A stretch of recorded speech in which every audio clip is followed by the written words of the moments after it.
Good morning, everyone. Let's get the disclaimer out the way. I want to talk to you about a woman that was granted a new trial because she actually spent 6 years behind bars for a voting mistake, and she was prosecuted. And so let's go ahead and get this disclaimer out of the way. The disclaimer, copyright disclaimer under Section 107 of the Copyright Act 1976. Allowance is made for fair use for purposes such as criticism, comment, news reporting, scholarship, and research. Fair use is a use permitted by copyright statute that might otherwise be infringing. Nonprofit, educational, or personal use tips the balance in favor of fair use. Okay, so this judge orders a new trial for a U.S. woman. The woman spent 6 years in prison for trying to register to vote. And like this information is coming from The Guardian and a few other sources like uh, USA Today, excuse me. So they're coming from a few other sources here. So this case gained national attention, even over in Britain. This case gained national attention because of the severity of the sentence. Because the sentence was 6 years, not like some months or a year, 6 years behind bars. And so Moses said she had no idea she was ineligible, Pamela Moses. And she also was sent to prison back in December when her bond was revoked. Now, this was a nonviolent crime, but her bond was revoked for this nonviolent crime of voter, basically they're saying voter fraud, you know. So anyway, on Thursday, the Guardian revealed new evidence in the case that was not produced in the trial. And you notice that that happens a lot. There's evidence that's not produced in the trial. And I believe, I'm starting to believe, but I believe that a lot of time it is intentional by the prosecution, the DA's office, to not present evidence and suppress the evidence because they want to win a conviction. And they would do anything they can to win a conviction. And when it comes to black people, they do all they can to make sure they violate the rights of, you know, black people. And in this case, this was a black voter. So Claiborne, an attorney for Moses, says that she was released from custody on Friday. And so the new trial for Pamela Moses, a Memphis judge ordered a new trial. Why? Because there was some mistakes made. There was a document that wasn't submitted. It wasn't given in the evidence, submitted in evidence. But this is a 44-year-old activist. And so the local prosecutor, who is Amy Wyrich, she trumpeted. You know what trumpeting means? She's happy. Trumpeting, yeah, they got another conviction. So trumpeted both the conviction and the sentence in press releases. So she was okay that this woman served, a mother also and an activist, served 6 years behind bars. She further went to say, she talked about she has an extensive criminal record. And they always throw that in, even if, they've served their time, they have to go back and tell them, well, yeah, So in 2015, we can talk about the criminal record. She was guilty to perjury, found guilty. She actually pleaded guilty to perjury and tampering with evidence in connection with allegations that she stalked and harassed a local judge who declared her in contempt of court. She was found tampering with evidence, which is a handful of felonies that causes someone to permanently lose their voting rights in Tennessee. But she actually pleaded guilty. So she fabricated a judicial complaint form against the judge. She forged a notary public signature and created a false notary seal to make the form appear official. Now, I don't know how you could do that, but I guess there's things are possible.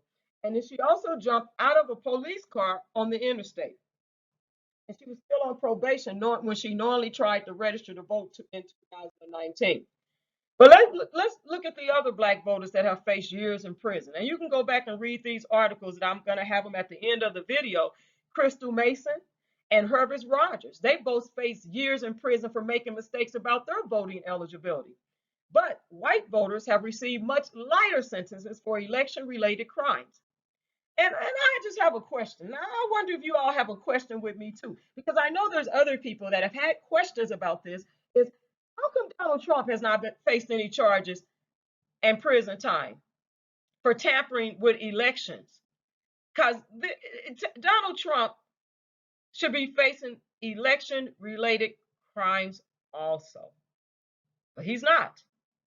But he should be. However, the more the Guardian looked into the case, they realized the case wasn't straightforward at all.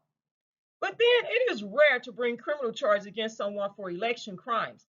However, and we know there is a growing awareness of racial disparities in punishments for election related crimes. We know there's racial disparities. And if they could keep us from voting and put us back in a place where we cannot vote, they sure would. But they're not able to at this point. Okay, so let's look at behind the scenes. Tennessee officials conceded that they had made a mistake, a series of mistakes, not just one mistake, but a series of mistakes concerning Moses' voting eligibility. No one told Moses she couldn't vote.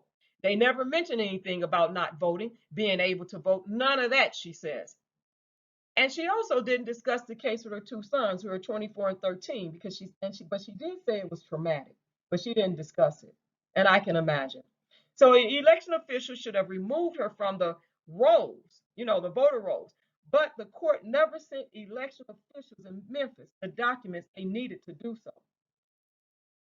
But the Guardian obtained a letter from an election official.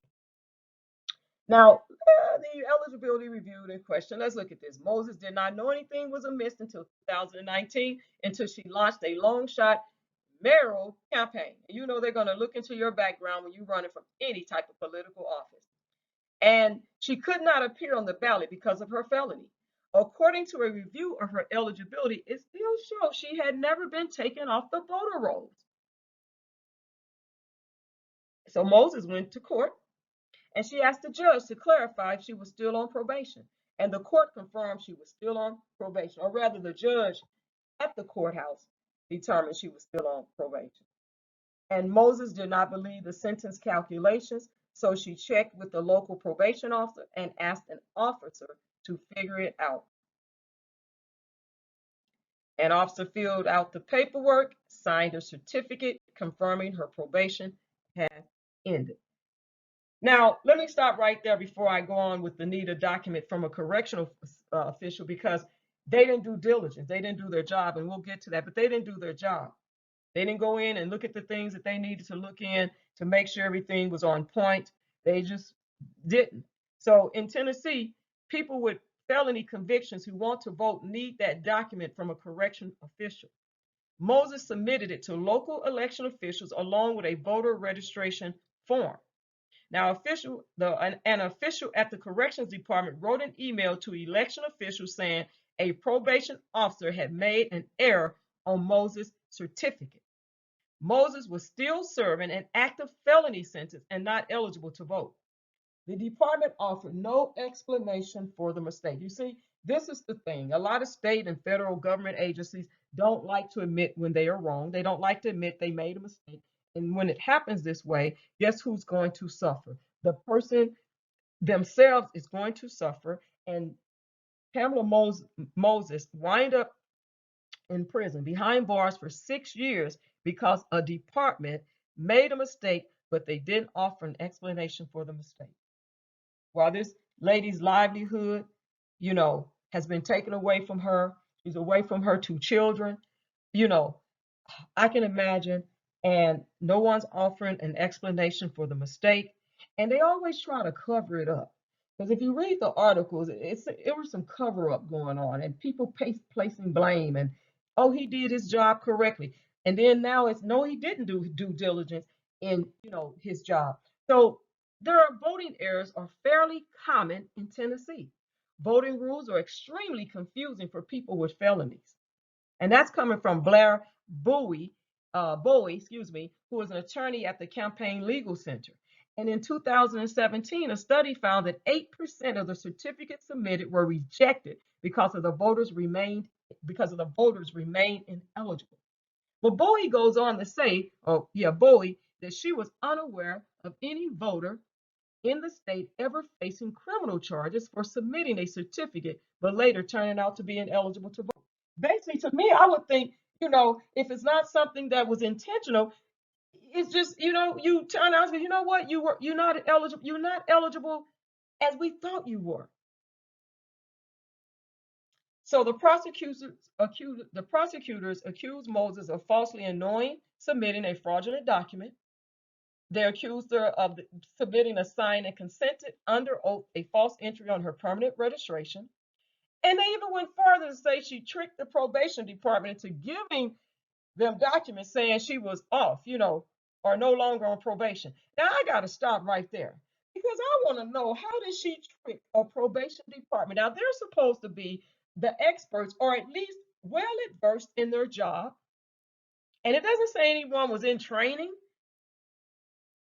And if you're in training, someone should be shadowing you, right? To make sure that you are doing it correctly. So how is it that she tricked the probation department? Because in my experience of talking with people that have worked in the probation department in the state I reside in, you have to have at least a bachelor's degree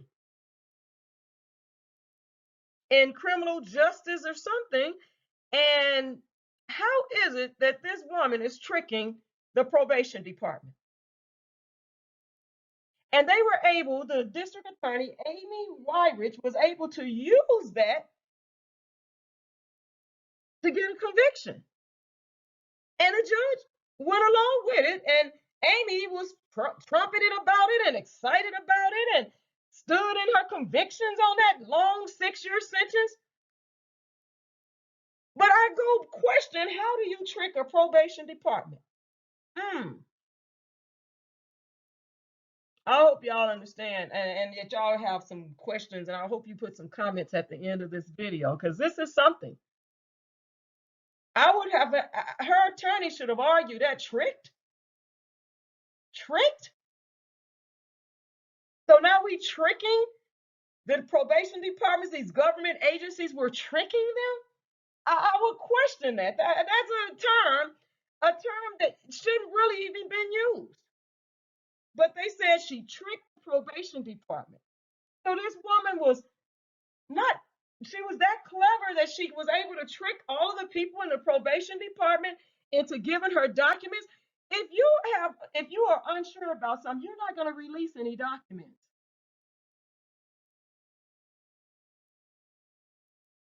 So she went in there and manipulated, tricked them, and they gave her documents. Okay. So at the time of the article, she was still currently in custody and an appeal was expected. But, it goes on to show the harsh consequences prosecutors can bring if people with felony convictions make a mistake. It does. It definitely shows that. And then when you get to like the district attorney's office, Spickler, he says there's a long reputation. He's talking about the district attorney's office, this man named Spickler, a long reputation for failing to disclose material evidence that could benefit the accused. That's a problem right there. That would be a concern for me if I was a citizen of the state of Memphis. The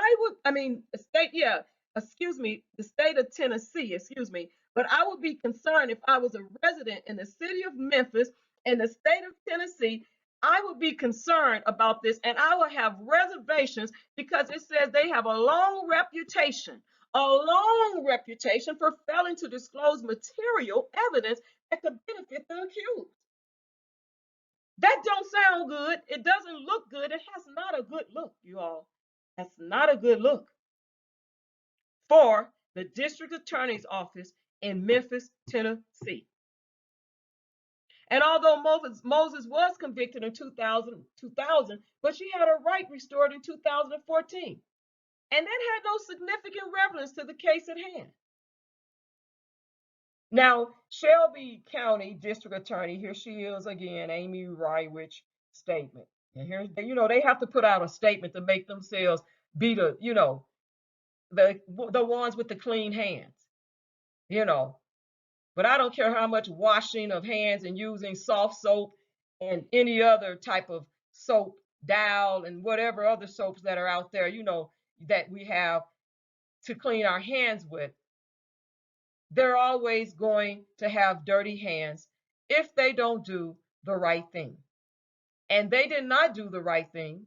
And they know, and I believe that they knew about a letter and they just didn't get it presented because they wanted to get a conviction, because they are used to getting these convictions based on violating people's constitutional amendment rights, leaving things out of cases and using laws that have been repealed. I mean, it is so many things that these district attorney offices, and I'm not saying that they used the law here that was repealed, so don't get that messed up. But what I am saying, I'm just throwing out examples of how these prosecutors get these convictions based on the things that they do. They don't get convictions because they've done crossed every T and dotted every I.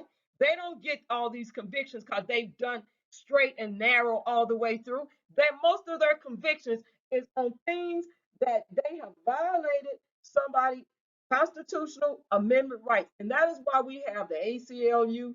Now, the NAACP supposed to be helping too, but we got a Gerald Griggs down there in Georgia. No, So I don't know about that, but the ACLU, and we have the Innocent Project Fund, and we have a lot of other organizations that will help you, and they will do the right thing and fight for you on your behalf, because we have the judicial system and we have prosecutors in there, such as Amy and Geddes, all these people, and you can name some more. I don't know all the names, but they will do things to get a conviction. And when I have to look at these people side-eyed and look at them and go, so this is what we're doing, this is what we've been doing, and these people are have degrees, and they have taken an oath. But we're finding out more and more, and I'm saying more and more. I'm not saying we just found out, but we're finding out more and more how corrupt it is, and how it continues to be corrupt, and how these prosecutors tell many lies to get convictions. Yes, they do. And it's really sad that they do this, because the judicial system is supposed to be fair. It's supposed to have a balanced scale. The scale shouldn't be so tilted that people are going to prison and then taxpayers' money is being used and misused and abused. And this is money, federal money, state money, taxpayers' money. It is being used and abused, and the taxpayers' money can go to other sources to help where it really needs to help. And guess where it's going? For bogus cases like these, and these are bogus cases where people are spending years in jail that shouldn't be spending years in jail. Get jail at the taxpayers' expense. It not only hurts the person that went to jail, but it also hurts their family. It hurts the community, as I said before in a previous video, but it hurts. And the money spent is being wasted. Now you see people are being released out of prison after a long time of a prison sentence. And guess what? Some of them are getting paid more taxpayers' money on top of it. Now, when this money starts coming out of these people's salaries, then guess what? Maybe they'll start reanalyzing what they went to school for and the oath they took when they was taking the test for the bar exam, and then they passed it, and then they have to swear in. Maybe they will take their oath seriously. Because I know that the military, when you stand up there and take that oath, and you have to fight for your country for real, and I'm not, come on now. There are some that been with AWOL, but a lot of them say, I took an oath to fight and protect my country. You know where I'm going, so this is not about that, but I'm just saying. So these people that have taken an oath to protect and serve, do the right thing, to have integrity about themselves when they're doing their job. And it can't be about self. It has to be about for the people and the person that's facing charges to do what's right, that's facing a jury. And a lot of times the juries are not balanced either. They don't have nobody that look like us. And if they do, it might be one person that's already been bought and sold. Let's keep it real. And I'm not saying Pamela Moses is perfect. I'm not saying nothing. But at the end of the day, she was granted a new trial. And hopefully she won't have to do a new trial. Hopefully they'll just move forward and leave it alone. Because see, let me tell you something. Voting should not be a crime at all. This is the very definition of a non-violent crime. A quote from Spickler. Okay? Voting should not be a crime. So you people, God bless you all. And there are some sources at the end of this video so that you can go back if you want care to read any of these things. If it's something that's pressing on you, you're working, going to be working to be a worker for the voter polls or whatever you're going to do in your own city or county. You know, um, you want to be finding interest in these stories that I find an interest in, because I find this, the things that we can keep on going through. And it's a big thing down in in Georgia about voting, and how they was trying to suppress the vote, and now you can't get water, can't drink water, all types of stuff. So we should be concerned. We definitely should be concerned, and whatever we can do to make it right, or to help, you know, and to help in a positive way, to move forward, and to fight for our rights, because it took forever that for blacks to be able to vote and to be treated correctly, to be treated fairly, and to be treated like human beings. So, like again, if you care to watch this video and read any of these articles, God bless you all on today. Peace